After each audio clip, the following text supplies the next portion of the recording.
Hello बच्चों, आज हम संस्कृत में चतुर्थः पाठ शुरू करेंगे। पाठ 4 मेघ निर्माणस्य प्रक्रिया। इसका अनुवाद मैं करूँगी, आप ध्यान से सुनेंगे। वायुमंडले उपस्थित जलवाष्पस्य संघनेन निर्मितानां जलकणानां दृश्यमान राशिः मेघ इति कथ्यते। वायुमंडल में उपस्थित जल वाष्प के इकट्ठा होने से जो जल कण बनते हैं वही हमें क्या दिखाई देते हैं, बादल के रूप में हमें दिखाई देते हैं। उन्हें ही हम बादल कहते हैं। जल के जो कण दिखाई देते हैं वो बादल कहलाते हैं। मेघानां विविधा वर्णा दर्शकान आनंदयति। बादलों का अलग अलग रंग देखकर लोग, दर्शक, देखने वाले आनंद प्राप्त करते हैं। मेघाः नीलवर्णाः कृष्णवर्णाः श्वेतवर्णाः च भवन्ति। बादल नीले रंग के, काले रंग के और सफ़ेद रंग के होते हैं। जलेन पूर्णा मेघाः कृष्णा भवन्ति। जो जल से भरे हुए बादल होते हैं वे काले होते हैं। जलहीनाः मेघाः प्रायः श्वेताः भारहीनाः च भवन्ति। और जो जल से रहित बादल होते हैं वो प्रायः सफ़ेद रंग के और हल्के होते हैं। भार नहीं होता, उनमें वज़न नहीं होता। मेघाच्छादितः आकाशः अतीव मनोरः भवति। बादलों से भरा हुआ आकाश बहुत अच्छा लगता है। अभी रेनी सीज़न है ना, बारिश का मौसम है, तो बादल तो हमें बहुत दिखाई देते हैं।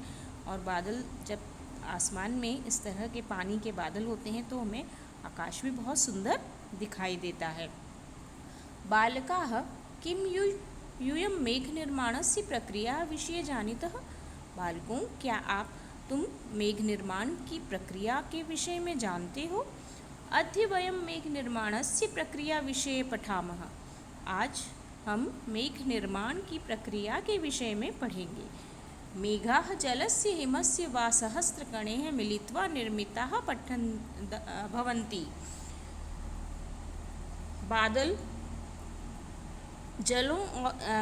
बादल किससे बनते हैं? जल के और बर्फ के बहुत सारे कणों से मिलकर बनते हैं। एते अतिसूक्ष्मकणाः पवने सरलतया उड्डयनो मनुष्यवतः मेघानाः अपि विविधानि नामानि सन्ति। सिरसः अर्थात् पक्षाभः, क्यूमुलसः अर्थात करपास, स्ट्रेटस अर्थात स्तरी। और इन्हीं बहुत अधिक सूक्ष्म कण हवा के माध्यम से सरलता से ये उड़ते रहते हैं, यही कण। और मनुष्य ने इन्हीं बादलों को अनेक नाम उन्हें दिए हैं, है ना। जैसे पक्षाभः, क्यूमुलस अर्थात करपासः, स्तरी। अलग अलग तरह के बादलों को नाम दिए हैं, कई नाम दिए हैं। एतानि नामानि मेघानां प्रकृतो आधारितानि सन्ति। और यह जो नाम है ये बादलों के स्वभाव पर आधारित हैं।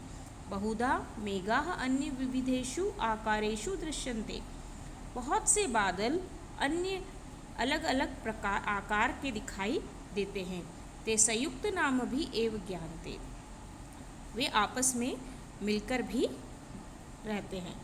अतीव उच्चाकाशे उड्डयन्त सामान्य मेघाः सिरस इति कथ्यन्ते।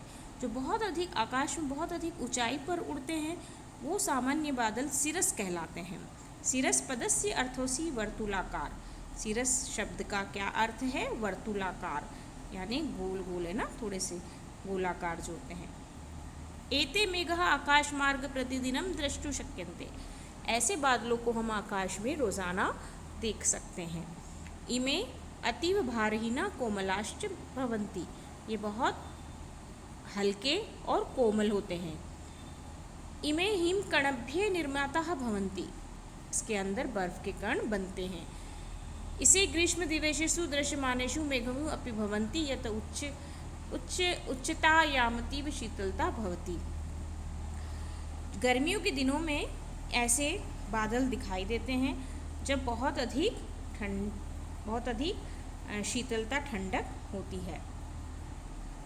क्यूमुलस इति यद स्थार्थो अस्ति राशिय संघटनम वा अतः एते मेघा स्वनामानुकूलम कर्पास संघटनम इव दृश्यन्ते। क्यूमुलस जैसा कि इसका अर्थ है शब्द का राशि, है ना, एक साथ इकट्ठा होना। अतः ऐसे जो मेघ हैं अपने नाम के अनुरूप ही इनको ये कर्पास के रूप में दिखाई देते हैं, कपास की तरह एकदम, है ना, मुलायम से, और ऐसे दिखाई देते हैं। कदाचित एते अतीव सघन वर्णा भवन्ति तदा एतेभ्य जलस्य हिमकणानां वा वर्षा भवितुं शक्नोति। और ये इस प्रकार के एकदम बहुत ही अधिक सघन यानी घने होते हैं कि इनमें जल का और हिमकणों का इनमें संग्रह होता है, जिससे कि वर्षा हो सकती है। हमें ऐसा दिखता है ना, ऐसे बादल दिखाई देते हैं जो जल से भरे हुए रहते हैं, तो हमें ऐसा लगता है कि अब बारिश होने वाली है। एते मेघाः क्यूमुलोनिम्बस अर्थात संघटित मेघाः कथ्यन्ते। ऐसे बादलों को क्यूमुलोनिम्बस अर्थात संघटित मेघा कहते हैं। संघटिता क्यूमुलोनिम्बस मेघा एवरेस्ट पर्वत श्रेण्या अपि उच्चतराः भवितुं शक्यन्ते।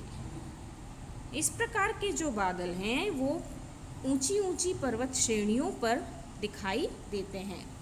प्रायः तेषु 50 लक्ष टन परिमितम जलम भवितुं शक्नोति। और इनके अंदर 50 टन जल भरने की क्षमता होती है। लेटिन भाषायां क्यूमुलोनिम्बस इति पदस्थ अर्थो स्ति जलेन पूरितः मेघः। लेटिन भाषा में इस शब्द का अर्थ है जल से भरे हुए बादल। मेघेषु संघननेन कारणेन जलस्य बिन्दवः भवन्ति। इदं तदा भवति यदा ग्रीष्मवायुः उपरि उत्तिष्ठति शीतलाश्च भवति। बादलों के इकट्ठे होने के कारण पानी की बूंदें होती हैं, पानी की बूंदें बनती हैं। इदम तदा भवति, और जैसे ही गर्म हवा ऊपर जाती है तो वे ठंडी हो जाती हैं। एतान मेघान दृष्टवे वैज्ञानिका वातावरण विषये भविष्यवाणीम अपि कर्तुं शक्नुवन्ति। और इसी तरह के बादलों को देखकर वैज्ञानिक वातावरण के विषय में भविष्यवाणी भी करते हैं। तृतीयस्य पदस्य स्ट्रेटस अथो भवति प्रसारितः। तीसरा जो शब्द है स्ट्रेटस, इसका अर्थ होता है प्रसारित। प्रसारित यानी फैलना। स्वनामानुसरन्तः इमे मेघाः अपेक्षाकृतम् अधोभागे भवन्ति। इसके नाम के अनुसार यह जो मेघ होते हैं, जो बादल होते हैं, ये नीचे की ओर होते हैं। एवं संपूर्ण आकाश से आच्छादयन्ति, और सभी पूरे आकाश पर छा जाते हैं। छात्रः इदं तु भवन्तः जानन्ति एव यथा वर्षा कथं भवति। छात्रों, क्या तुम यह जानते हो कि यह वर्षा कैसे होती है। सूर्यस्य तापेन निर्जीराणां नदीनां तडागानां सागराणां च जल शनैः शनैः बाष्परूपे आकाशे उपरि गत्वा प्रसरति शीतायते च। सूर्य का जो ताप होता है, जो गर्मी होती है, वह झरनों में, नदियों में, तालाबों में और सागरों का जो जल होता है वो सूर्य की गर्मी से धीरे धीरे वाष्प के रूप में आकाश में ऊपर जाता है और वहाँ जाकर फैल जाता है और हमें शीतलता देता है। यदा कदा वायुः उपरि गच्छन्ति जलवाष्पधारयितुं वायोः क्षमता क्षीणतरः भवति। जैसे जैसे हवा ऊपर जाती है, जल वाष्प धारण करती है, तो वायु की जो क्षमता है वह कम हो जाती है। यदा ताप परिवर्तनेन जलवाष्पम हिमकणानां रूपम धारयति। और जो जलवाष्प है वो हिमकणों का रूप धारण कर लेती है। तदा वर्षा भवति, तब वर्षा होती है। यदा कदा मेघेषु विद्युदपि दिव्यति। जब जब मेघ, और कभी कभी हम देखते हैं ना कि बादलों में बिजली भी चमकती है।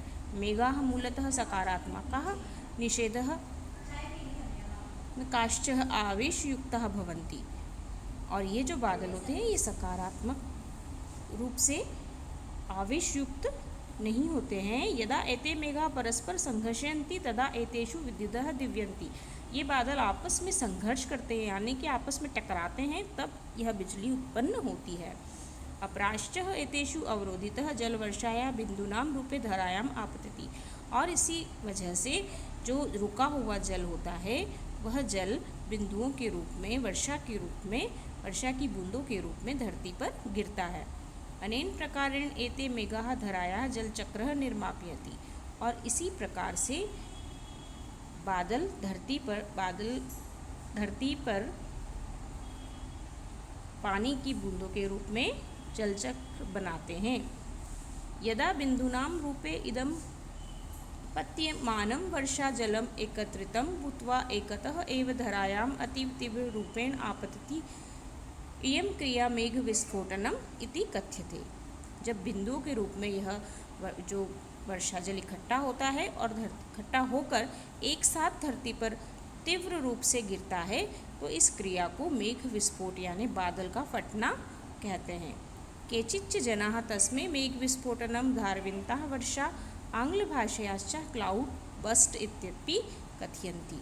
कुछ लोग इसे धारदार वर्षा, लगातार हो रही वर्षा, और अंग्रेजी भाषा में इसे क्लाउड बस्ट भी कहते हैं। यदा वर्षा भवति तदा धरायां हरितिमा भवति। जब वर्षा होती है तो धरती पर हरियाली होती है। कृषकाः प्रमुदिताः भवन्ति, किसान प्रसन्न होते हैं। ते क्षेत्रेषु बीजानि वपन्ति तेभ्यः सस्यानि भवन्ति। वे खेतों में बीजों को रोपते हैं और बीज बोते हैं और उनसे फसल होती है।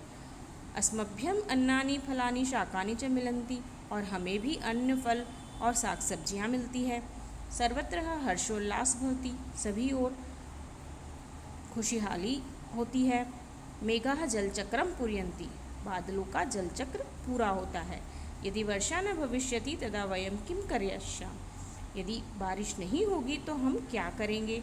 अतः वयम ईश्वरं प्रार्थयामः यतः वर्षा समये अवश्यमेव भवतु न न्यूना न च अधिका। अतः हम ईश्वर से प्रार्थना करते हैं कि यह वर्षा समय पर अवश्य हो, न अधिक हो और न कम हो।